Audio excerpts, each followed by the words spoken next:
우리가 나눌 말씀은 여호수아 24장 7절로 9절 말씀까지입니다. 우리 7절부터 한 목소리로 합독하겠습니다.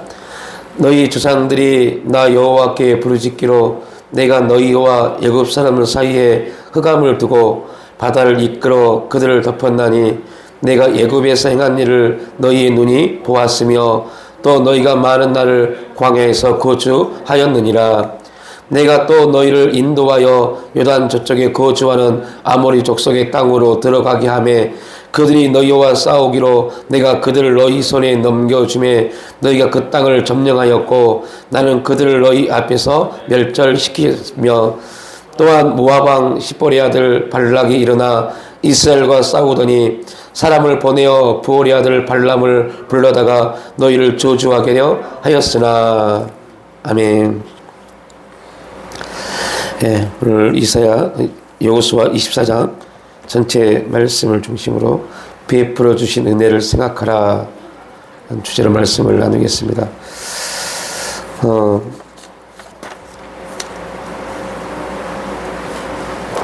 이스라엘 백성들이 출애굽을 하고 2년의 시간 동안 광야를 이제 횡단을 합니다.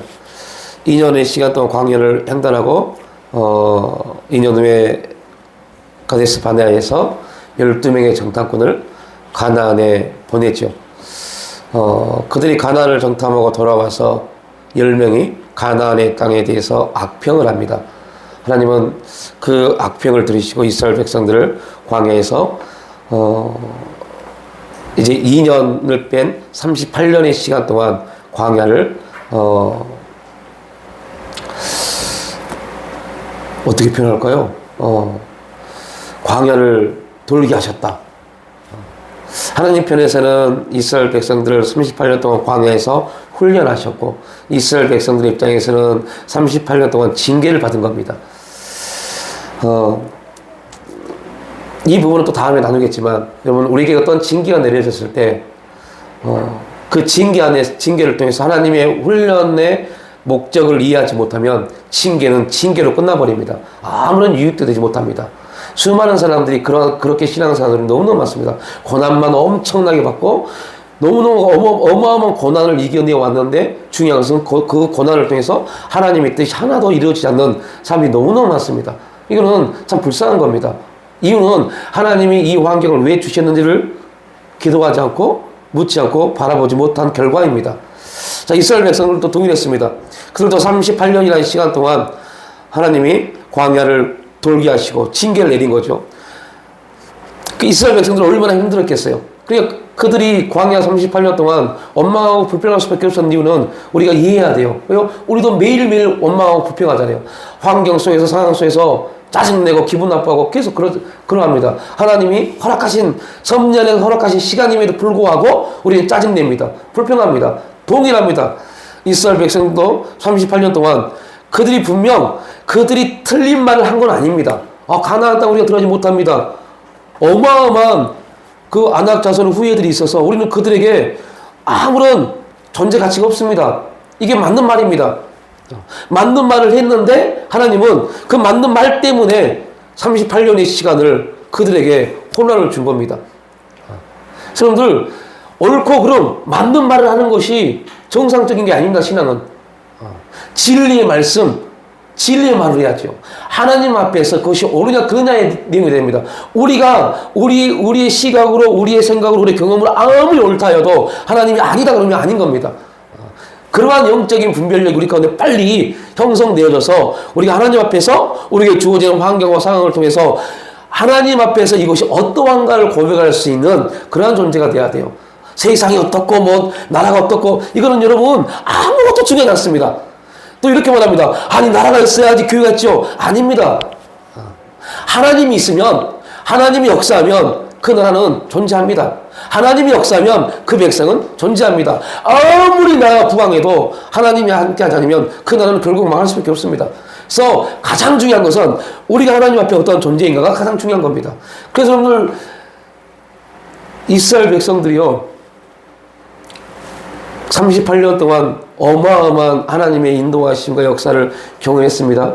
그리고 그들이 여호수아를 중심으로 가나안 땅을 점령합니다. 이건 40년, 총 40년 광야 생활을 합니다. 그리고 가나안 정복 전쟁은 몇 년에 걸쳐서 했을까요? 몇 년 동안 가나안을 정복했을까요?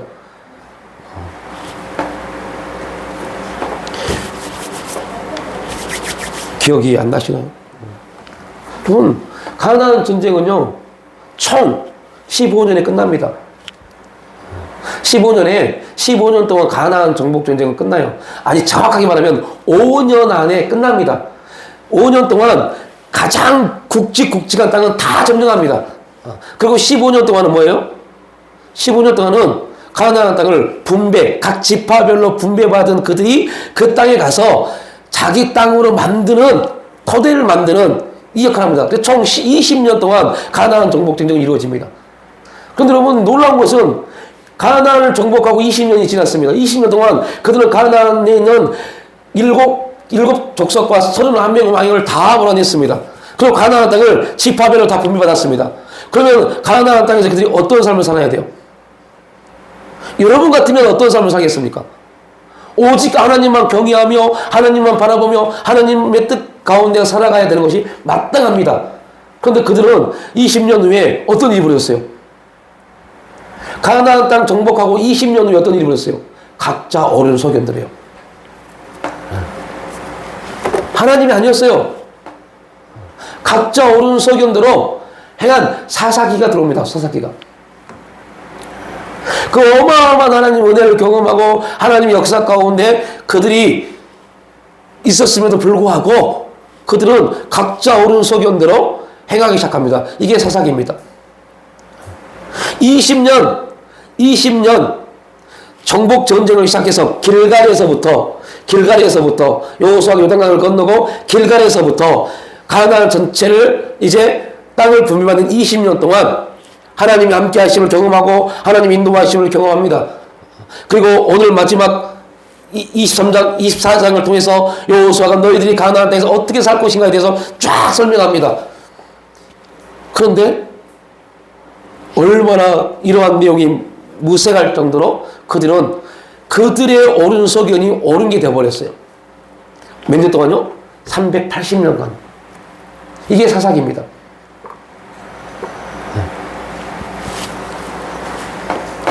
여호수아가 이스라엘 백성들을 바라보면서 야, 이들이 온전한 신앙, 지금 하나님을 온전히 바라보지 못하면 큰일 나겠다. 신앙이 변질되겠다. 여러분들이 잘 알아야 돼요. 신앙이 변질이라는 게 하나님을 완전히 떠나서 하나님 이름을 부르지 않는 이게 아닙니다. 하나님 이름을 다 부르면서 결국 행함은 누구를 중심으로요? 자기를 중심으로요.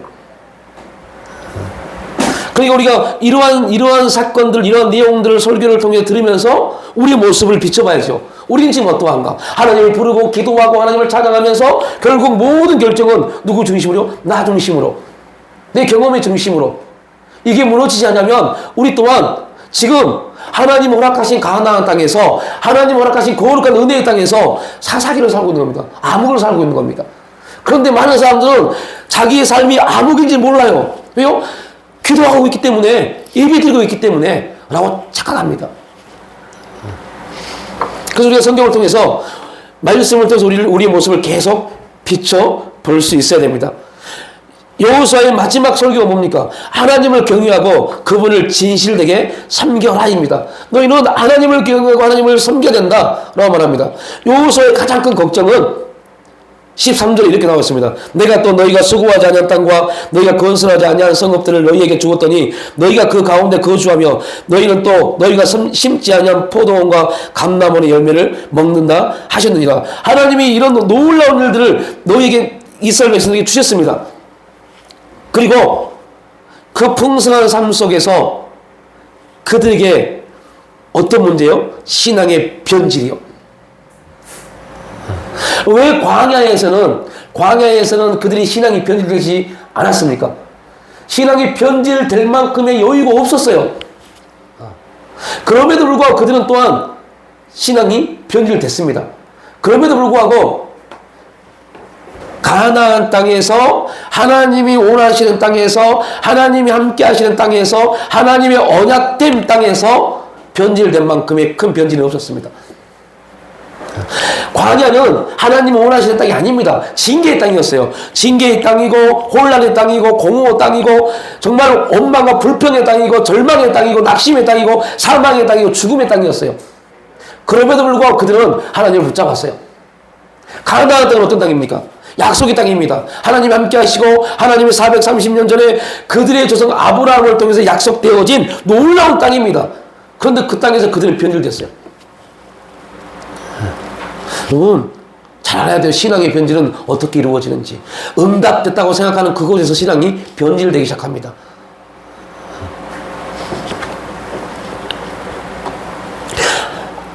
이러한 풍성한 삶의 상황 가운데 조심해야 할 가장 큰 문제, 변질되어지는 것. 이스라엘 백성들과 함께 살아가게 된 가나안 원주민들의 지약된 문화에 그들이 영향을 받죠. 그래서 하나님이 왜 이스라엘 백성들에게 가나안 7족과 31명의 왕을 다 멸하라고 말씀하셨던 이유는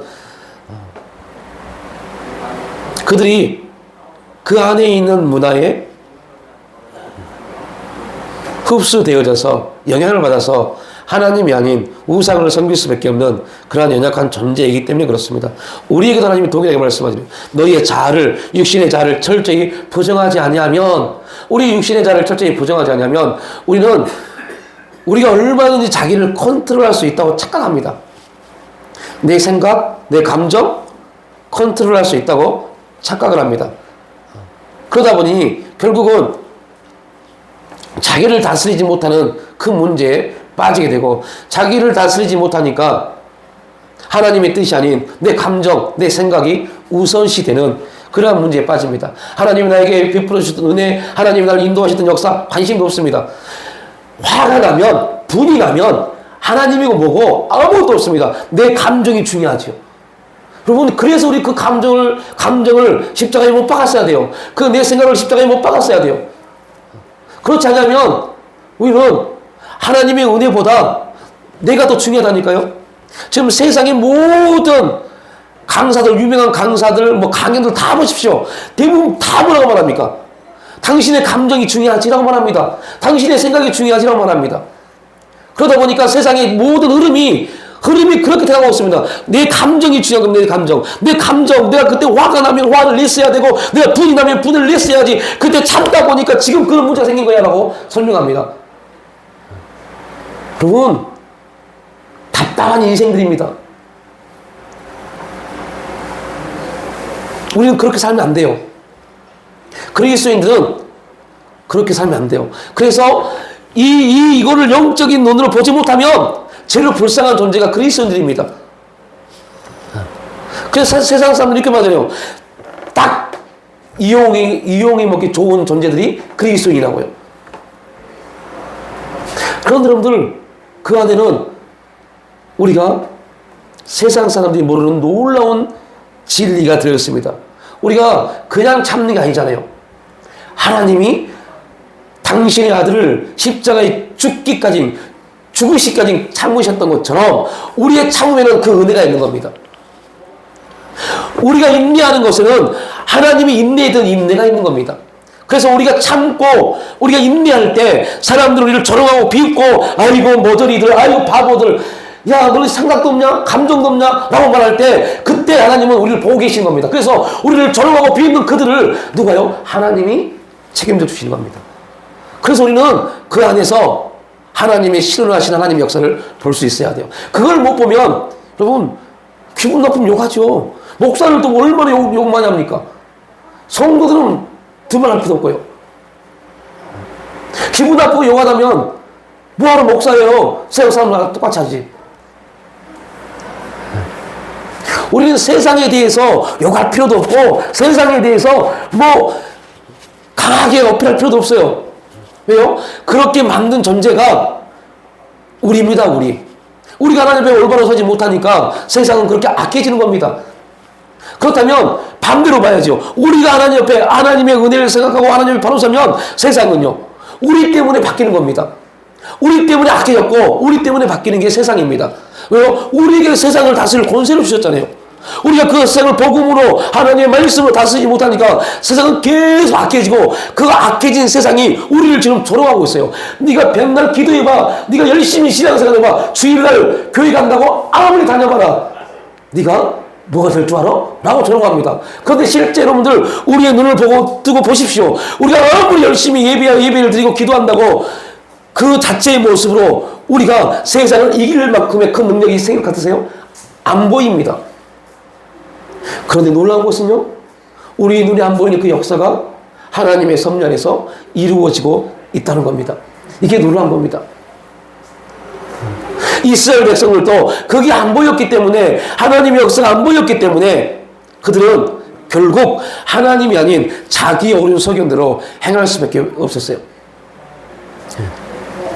그렇게 많이 경험시켜 주시고, 그렇게 많이 동행하여 주시고, 실제 불기둥과 구름기둥을 통해서, 만나를 통해서 하나님의 살아계심과 역사하심을 경험했음에도 불구하고 그들은 여호수아가 죽자 하나님의 뜻이 아닌 그들의 세계에 빠져버립니다. 여호수아는 자신이 죽기 전에 이러한 신앙의 변질을 될 수밖에 없는 위험성이 이스라엘 백성들에게 너무너무 많은 것을 알았어요. 그래서 지금 신앙적 권면과 경고를 주고자 이스라엘 백성들을 이제 가장 중요한 단어가 나옵니다. 원래 우리가 여호수아 처음에 여호수아를 나누면서 하나의 지명을 봤죠. 이스라엘이 여리고성을 점령하기 이전에 요단강을 건너면서 12지파 사람들이 하나의 돌들을 가지고 와서 그 돌 기념비를 세운 곳이 어디였죠? 길갈입니다. 그리고 그 길갈을 중심으로 이스라엘 백성들은 어디를 점령해요? 가나안을 정복합니다.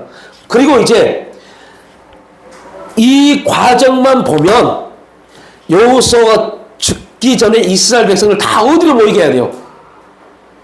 어디로 모여야 돼요? 길갈에 모여야죠. 길갈에 모여서 야, 하나님 우리를 어떻게 인도하였더냐? 라고 설명해야죠. 그런데 여러분들 성경을 볼 때 그래서 지명을 되게, 구약은 특히 지명을 되게 중요하게 봐야 돼요.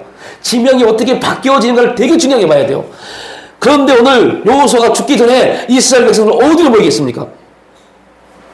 길갈이 아니잖아요. 어디예요? 세겜이요, 세겜. 세겜 땅으로 이스라엘 백성들을 모이게 합니다.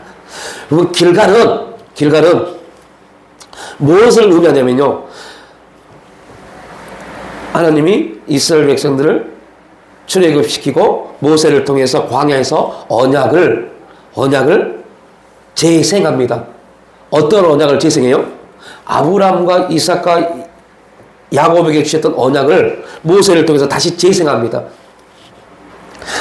그리고 그 언약을 통해서 이스라엘 백성들을 광야 40년 동안 인도해 가십니다. 길갈은 그 언약을 다시 한번 갱신하는 언약의 갱신입니다. 갱신은 언제 합니까? 요즘은 은행에서 공인인증서를 많이 안 써요. 그래서 잘 모를 겁니다. 예전에 제가 창세기를 공부하면서 한번 나눴던 얘기죠. 12장의 언약을 주시고 15장과 17장에서 언약을 갱신하시고 란 말이요. 여러분, 갱신했단 말은요, 이제 언약이 갱신이란 말은 1년 기간이 만료돼서 새로운 표를 받는 게 갱신입니다. 그러니까 이스라엘 백성들의 길갈은 뭐냐면 광야를 하나님이 잊어버린 겁니다. 이제 광야를 잊어버렸다는 것은 무엇을 의미할까요? 광야를 잊어버렸다는 말은 무엇을 의미할까요? 그래서 되게 중요한 말입니다. 길갈이 되게 중요한 지점이었어요. 광야를 잊어버렸다는 말은, 광야는 하나님 편에서 뭡니까? 징계잖아요, 징계. 훈련이면서 징계입니다. 그들이 불순종한 것에 대해서 하나님이 광야 40년을 허락한 거잖아요. 그러니까 하나님이 이스라엘 백성들을 광야에서 훈련하는 목적이지만 중요한 것은 징계였습니다. 그런데 하나님이 그 징계를 보신다 안 보신다? 안 보신다가 길갈입니다.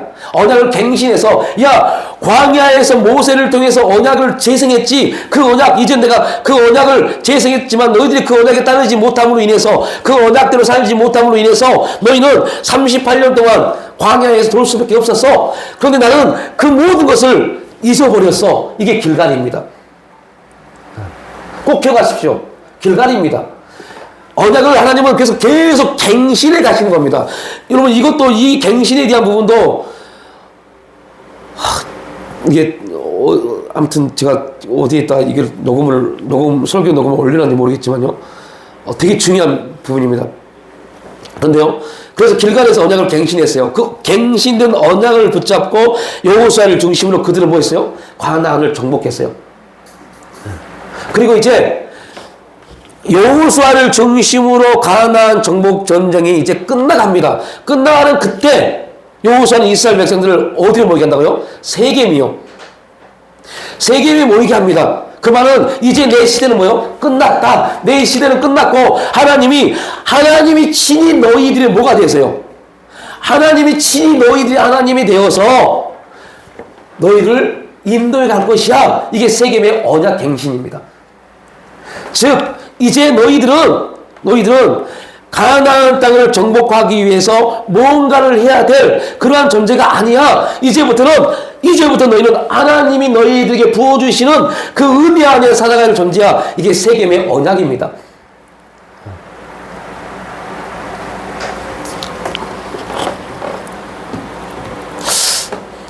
그렇다는 겁니다. 그래서 세겜에 불러서 이스라엘 백성들에게 다시 신앙적 권면합니다. 너희들이 이제 어떻게 살아야 될 것인지. 이전까지는 모세를 너희들이 바라보고 살았고, 이전까지는 나를 바라보고 살았지. 모세의 언약의 갱신은 길갈에서 끝났고, 나와의 언약 갱신은 이제 세겜에서 끝났어. 하나님이 너희들에게 친히 역사에 가실 거야. 라고 하면서 언약 갱신을 말하면서 여호수아가 그 설교의 첫 출발을 누구를 데리고 와요? 믿음의 조상들이요. 왜 믿음의 조상들을 언급했을까요? 여호수아가 이스라엘 백성들에게 하나님을 경외하고 섬길 것을 권면하면서 가장 먼저 언급한 사건은 다른 게 아니었어요. 이스라엘 민족의 조상이었던 아브라함과 이삭과 야곱에 대한 내용이었습니다. 이 세 사람은 이스라엘 민족의 자랑이었습니다. 아브라함과 이삭과 야곱이 믿음의 조상이 될 수 있었던 이유는 그들이 잘나서가 아니라 전적인 하나님의 은혜 때문이었습니다. 그러면서 아브라함의 이야기를 하기 전에, 아브라함과 이삭, 야곱의 이야기를 하기 전에 먼저 누구를 언급하냐면요, 아브라함의 아버지 데라를 언급합니다. 그러면서 뭐라고 그래요? 이렇게 말합니다. 아브라함의 아버지 나홀의 아버지 데라가 강 저쪽에 거주하여 다른 신들을 섬겼으나 라고 말합니다. 여러분들,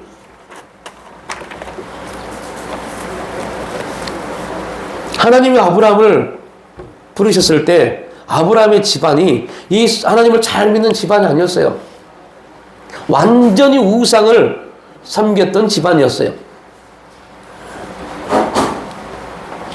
그러면 하나님을 알지도 못하고 우상을 섬기는 다른 신을 섬겼던 그러한 집안의 아브라함을 하나님이 택하셨습니다.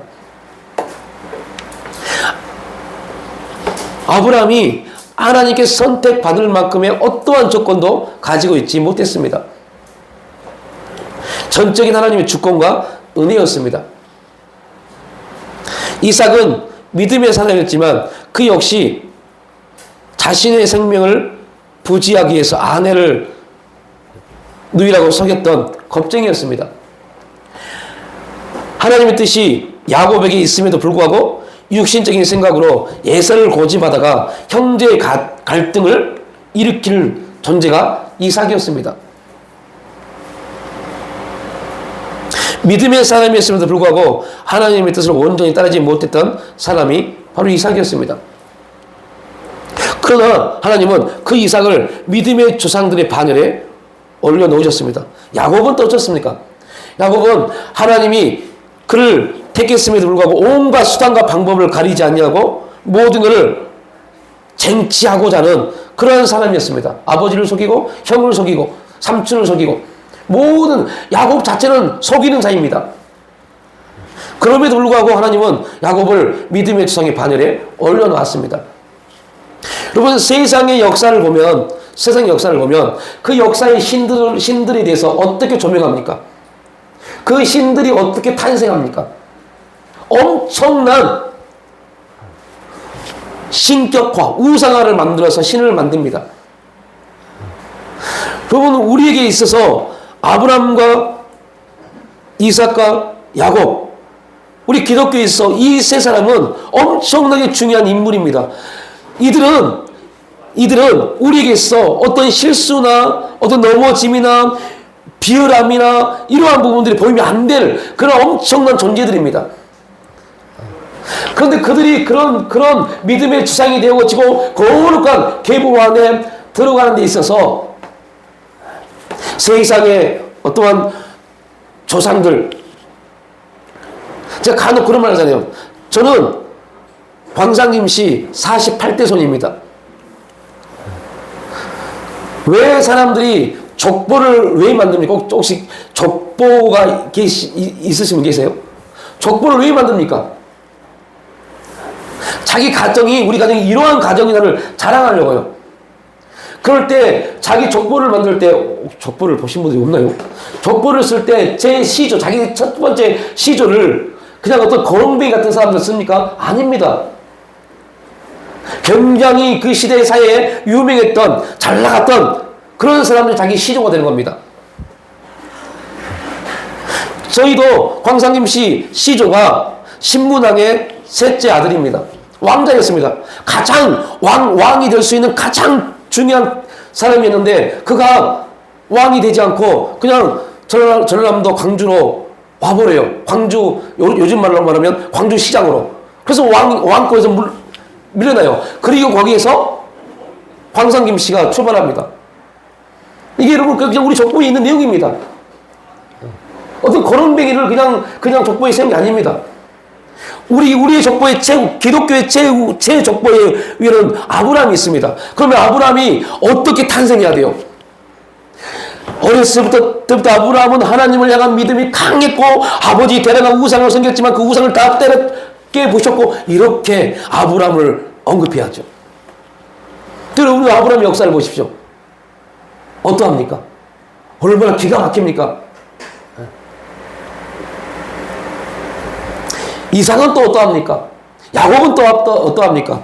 근데 이러한 일들을 왜 여호수아가 이스라엘 백성들에게 설교하면서 마지막 권면하면서 이들을 말했을까요? 말라기에서 하나님이 이렇게 말하잖아요. 내가 너희를 사랑했다. 하나님은 어떻게 우리를 사랑했습니까? 우리를 사랑하셨던 그 내용을 보여주세요. 어떻게 사랑하셨습니까? 라고 할 때 하나님 뭐라고 합니까? 내가 에서가 아니라 야곱을 택해서 여러분 이 말이 이스라엘 백성들 그때 막 하나님이 어떻게 우리를 사랑하셨는데요. 이렇게 막 질문하고 분노를 내는 그들에게 어떠한 해답이 되겠어요? 그런데 하나님이 가장 합당한 해답이었습니다. 내가 에서가 아니라 야곱을 택했어. 야곱을 택했단 말이 무슨 말이에요? 내가 너희를 택한 거야 라는 뜻입니다. 그런데 야곱이 하나님께 택함 받을 만큼의 그런 엄청난 잘남이 있고 엄청난 신앙적인 유산이 있는 사람이 아니었잖아요.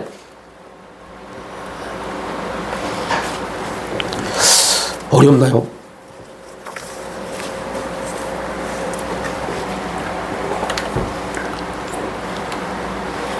하나님이 지금 여호수아를 통해서 이 설교로 아브라함과 이삭과 야곱을 말하게 한 이유, 그들이 잘나서가 아니라 하나님이 그들을 그냥 택한 거야 라고 했어요. 그 말은 무슨 말입니까? 야, 너희들 잘한 거 아무것도 없어. 너희들이 요단강을 건너왔고 여리고성을 무너뜨리고 아이성을 무너뜨리고 지금 이 가나안 땅을 정복한 거 너희들이 한 거 아무것도 없어. 너희들이 잘나서 능력이 있어서 한 게 아니야. 이걸 좀 설명하고 있는 겁니다. 그러니 앞으로도 마찬가지야. 너희들이 어떻게 하나님을 섬겨야 되겠느냐? 말씀한 겁니다. 오늘 우리에게 동일합니다. 너희들이 기도를 잘해서 열심히 신앙생활에서 열심히 하니까 지금 이 자리에 있는 것 같지? 이런 질문을 던진 겁니다. 아니야. 하나님이 우리를 붙잡아 주셨기 때문에, 하나님이 인도하여 주셨기 때문에, 보호하여 주셨기 때문에, 하나님 함께 하심을 통해서 지금 이 자리에 있는 거지. 너희들이 열심히 기도하니까, 그 기도의 능력으로, 너 열심히 믿으니까 믿음의 능력으로 이 자리에 있는 게 아니야. 지금 이 설명을 하고 있는 겁니다. 너희 공로는 없는 거야. 하나님의 전적인 은혜이고 섭리이고 하나님의 인도하심이 너희를 지금 이 자리에 있게 한 거야. 그러니 너희는 뭐 하지 말라? 교만하지 마라. 이 설교를 하고 있는 겁니다. 그런데 그들이 뭐요? 이 설교 끝나고 바로 교만해 버리잖아요. 그들의 옳은 설교들을 맞아버리잖아요.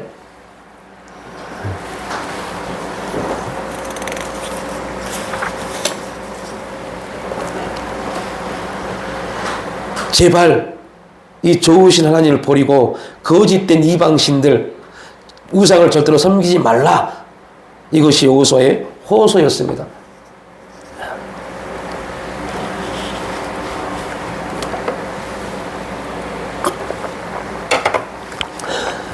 하나님은 조건 없는, 아무런 조건 없는, 대가 없는 무조건적인 사랑과 은혜로 아브라함과 이삭과 야곱을 품어 주었던 것처럼 너희를 그렇게 품어 주었다. 그러니 너희는 그 하나님을 절대 잊어버리면 안 돼. 그 하나님을 잊어버리고 우상을 섬기면 안 돼. 왜 이삭이 그랬다고요? 우상을 섬길 것 같으니까요. 그리고 두 번째, 출애굽 사건과 광야 생활에 대해서 언급을 합니다.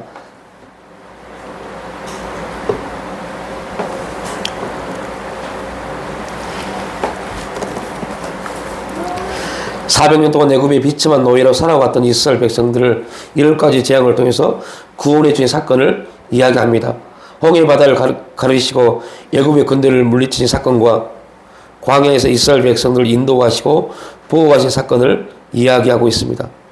애굽의 노예에서 벗어난 사건은 일종의 구원의 사건이라고 할 수 있고, 광야의 사건은 인도하심의 사건이라고 말할 수 있습니다.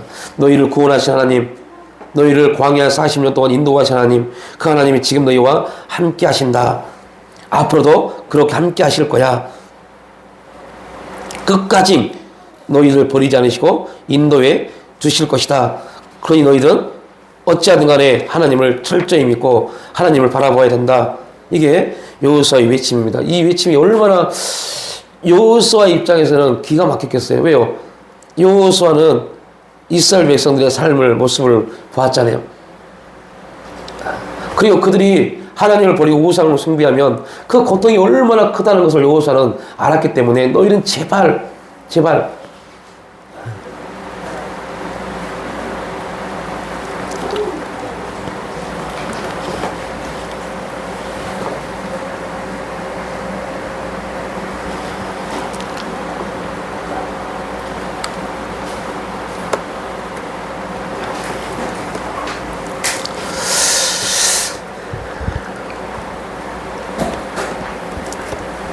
목회를 하면서 또한 한 가장으로서, 아버지로서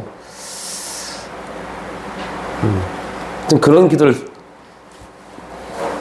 요즘은 제일 많이 합니다. 요즘 제 기도의 중심은 다른 것보다 하나님 아버지, 우리 자녀들, 우리 다음 세대들이 주님 오시는 그날까지 몇 세대가 이 땅에서 주어질지 모르겠지만 하나님, 우리 다음 세대들이 한 사람도, 한 명도 그리스도를 떠나지 않고 주님 다시 오실 그날을 예비하는 그날은 우리 다음 세대를 자녀를 되게 하여 주옵소서. 이런 기도를 해요. 왜요? 저는 주위에서 너무 많이 봐요. 목사 자녀들, 교회 장로 권사 자녀들, 교회 안 다니는 사람들이요. 너무너무 많습니다. 제가 우리 카톡에도 올려놨죠.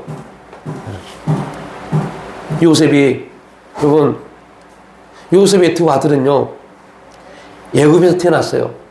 엄마는 완전히 생짜배기 아니라 진짜 애굽 사람. 애굽 사람이면서 완전히 가문이 최고의 좋은 가문의 가정입니다. 요셉도 형들에게 팔림을 받고 애굽으로 팔려왔습니다. 형제 시간에 그런 관계 다 끊어졌습니다. 애굽의 총리입니다. 어렸을 때부터 두 아들은 므낫세와 에브라임은 어떤 교육을 받았겠어요? 애굽의 최고의 교육을 다 받았을 겁니다.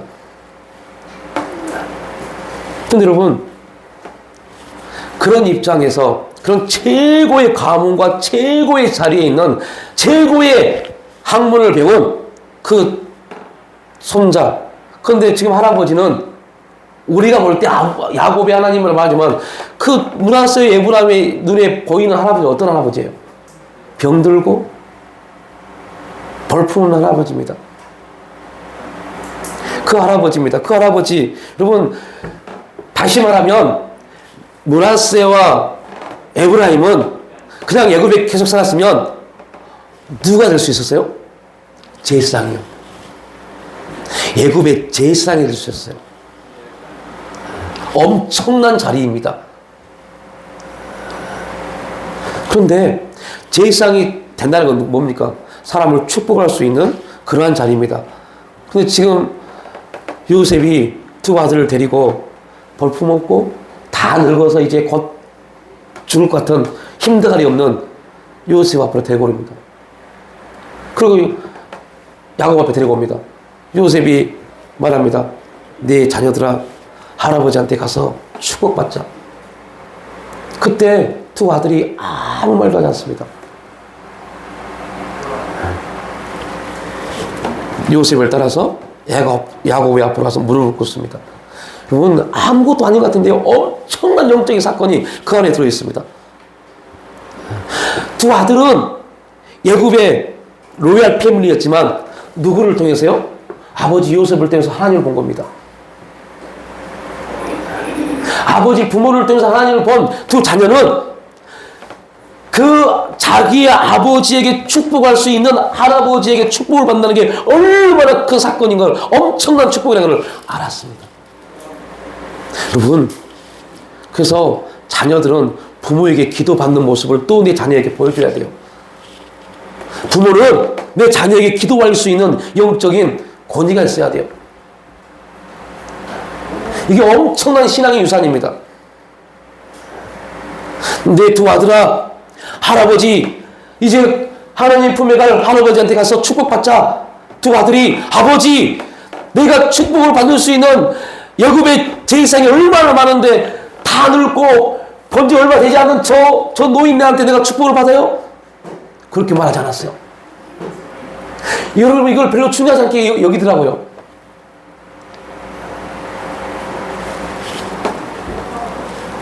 엄청난 중요한 사건입니다.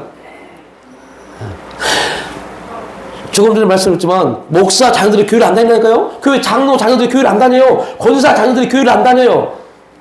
교회를 안 다니는 그 자녀를 데리고 와서, 야, 어느 교회 지금 유명한 목사님 왔다는데 가서 기도받자. 그러면 그 자녀가 네 어머님 아버님 갈게요. 그럴까요? 정말 말씀입니다. 당신이 가세요 라고 말하죠. 그런데 여러분, 요셉은 우리가 다니엘을 통해서 봤지만 신앙의 모습이 얼마나 멋지고, 다니엘을 통해서 봤지만 죽음 앞에서 어디를 바라보면서요? 예루살렘을 바라보면서 하루에 3번씩 기도하잖아요. 요셉 또한 항상 어디를 바라보고요? 가나안을 바라보고, 가나안 땅이 어떤 땅입니까? 요셉이 죽을 때 뭐라고 그럽니까? 이 육체의 시체를 가지고 좀 가져라 라고 말하잖아요. 얼마나 중요하다는 걸 알고 있기 때문에요. 그것을 향해서 요셉 또한 기도했을 겁니다. 그 모습을 자녀들은 봤을 겁니다. 왜? 제가 여러분한테 힘들게 하는 게 아닙니다. 왜? 부모는 자녀를 손을 잡고 교회를 나와서 기도해야 되는 일을 거기 안에 들어있는 겁니다. 보여주는 겁니다. 하나님의 역사하시고 일하심을 함께 경험하는 겁니다.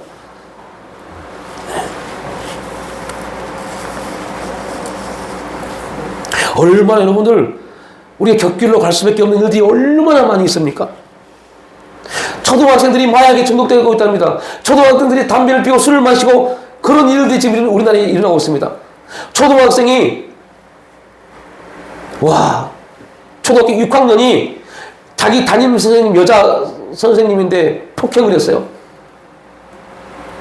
이러한 일들이 지금 한국에서 일어나고 있습니다. 여러분, 교회 사모가 술이 채서 음주운전하다 걸렸어요. 교회 목사가 음주운전해서 사람을 죽여놓고도 엄청난 유명한 변호사들을 써서 집행유예로 끝났어요. 지금 이게 한국의 실정입니다. 교회 사모가 술이 취해서 운전해서 사람을 죽였는데 그 뒤에 두 딸이 타고 있었어요. 그럼에도 불구하고 오히려 더 큰 소리를 치고 있는 게 지금의 시대입니다. 그 자녀들이 교회를 다니겠어요? 근데 여러분, 이게 지금 여호수아가 이스라엘 백성들을 보고 두려웠다는 거니까요. 왜 교회 목사가, 교회 장로가, 교회 권사가 그렇게 열심히 신앙생활해서 하나님이 엄청난 놀라운 직분, 큰 직분을 주셨음에도 불구하고 그 직분에 자리에 있지 못하고 세상 가운데 왜 갑니까? 세상의 문화가 너무 좋으니까요. 삶이 너무 좋으니까요. 하나님을 바라보고 하나님을 믿고 무릎 꿇어 기도하는 것보다 세상에서 노는 게 훨씬 좋으니까요. 즐거우니까요. 여호수아가 그걸 본 겁니다. 이 백성이 그렇게 될 수밖에 없겠구나. 그래서 구원하심과 인도하심에 대해서 설교를 합니다. 세 번째, 이제 기업을 분배하는 일들을 행합니다. 이것은 뭡니까? 약속을 지키시는 언약의 하나님에 대해서 설교를 하고 있는 겁니다. 그러면서 쭉 설명을 해요. 여호수아는 요단 동편에서 아모리 왕 시온과 바산 왕 옥을 물리친 사건을 말합니다. 이스라엘 백성들을 저주하려고 했던 모압 사람의 계략을 물리친 사건과 요단강을 건너 가나안 땅 원주민들과 전쟁에 승리한 사건을 쫙 얘기하면서 요단 동편의 바산 왕 옥과 아모리 왕 시온에 대한 부분을 언급하면서 이 두 왕을 이긴 것이 이스라엘 백성들의 싸움을 잘해서가 아니라 하나님이 무엇을 보내세요? 왕벌을 보내서 이겼다고 말합니다. 너희들이 한 게 아니야. 하나님이 다 하셨어. 그러니 이 전쟁에 승리케 하신 하나님이 너희 가나안 땅에서 얼마큼 너희들 가운데 역사하실 것인지에 대해서 설명을 하고 있는 겁니다. 하나님의 약속은 결코 헛된 것이 없음을 지금 이스라엘 백성들에게 각인시켜 주시는 겁니다. 우리가 믿고 섬기는 하나님 아버지는 끝까지 임마누엘, 끝까지 함께 하신다는 사실을 그들에게 가르쳐주고 있습니다. 부모가 자녀에게 해주시는 가장 큰 교육은 그겁니다. 하나님은 결코 너를 버리지 아니하신다. 하나님이 나를 보니 나를 그런 환경과 상황 가운데서 버림받을 수밖에 없는 그런 연약한 존재 가운데서 이렇게 지키시고 인도하여 주셔서 지금 이 자리까지 나를 인도하신 그 하나님이 너의 인생 가운데 함께하여 주셔서 어떠한 경우는 네가 하나님을 잃어버리지 않으면 네 인생을 하나님이 책임져 주실 것이고 가장 합당한 것으로 인도해 주실 것이야. 이 정도는 말해줄 수 있는 부모가 돼야죠. 그런데 그렇게 말했더니 엄마나 잘하세요? 그래 부르면 그거 가장 끝장나는 겁니다.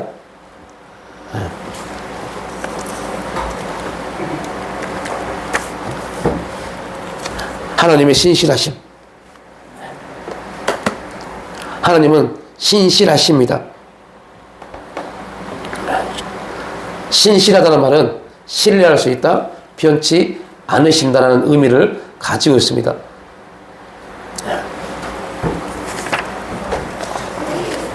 이 합주 설교 말씀을 마무리로 이렇게 다시 올려놨습니다. 지금까지 우리를 돌보시고 도우셨던 에베네스 하나님, 지금 우리와 함께 하시며 승리의 자리에 서게 하시는 임마누엘 하나님, 우리가 걸어갈 길 미래의 불확실한 삶 속에서도 모든 것을 준비하시고 인도하시는 여호와의 하나님, 이분은 신실하신 하나님이야. 너희들이 이 신실하신 하나님을 경외해야 돼. 이 하나님만 바라봐야 돼. 이게 여호수아의 마지막 설교입니다. 가장 좋으신 하나님, 가장 능력이 많으신 하나님, 예수 그리스도를 우리를 위해 내어주시기까지 우리에게 한이 없는 사랑과 은혜를 베푸신 하나님, 그 하나님만 너희들이 경외하고 믿고 나가면 가나안에서의 모든 삶은 누가요? 하나님이 책임져 주실 거야. 이게 여호수아의 마지막 고별 설교이고 여호수아의 마지막 우리 이르는 교회 설교 말씀입니다. 하나님 아버지, 연약한 저희들이 먼저 하나님을 섬기며 하나님을 바라보며 하나님 앞에 나갈 수 있는 유일한 길은 우리에게 선물로 주신 은혜의 믿음입니다. 하나님, 우리의 믿음이 하나님을 반응할 수 있도록, 우리 주인 어떤 환경과 상황과 고통과 아픔이 있을지라도 우리의 믿음이 감사와 기쁨과 기도의 자리로 우리 인도에 갈 수 있는 그런 믿음이 될 수 있도록 성령님 주관하시고 기름 부어 주시옵소서. 우리에게 허락하신 하나님의 거룩한 땅 가나안 땅에서 하나님만 섬기며 하나님을 경외함으로 하나님으로부터 부어주시는 놀라운 축복을 누릴 수 있는 간증의 주인공 될 수 있도록 인도하여 주시옵소서. 감사드리올 때 예수님의 이름으로 기도를 올리옵나이다.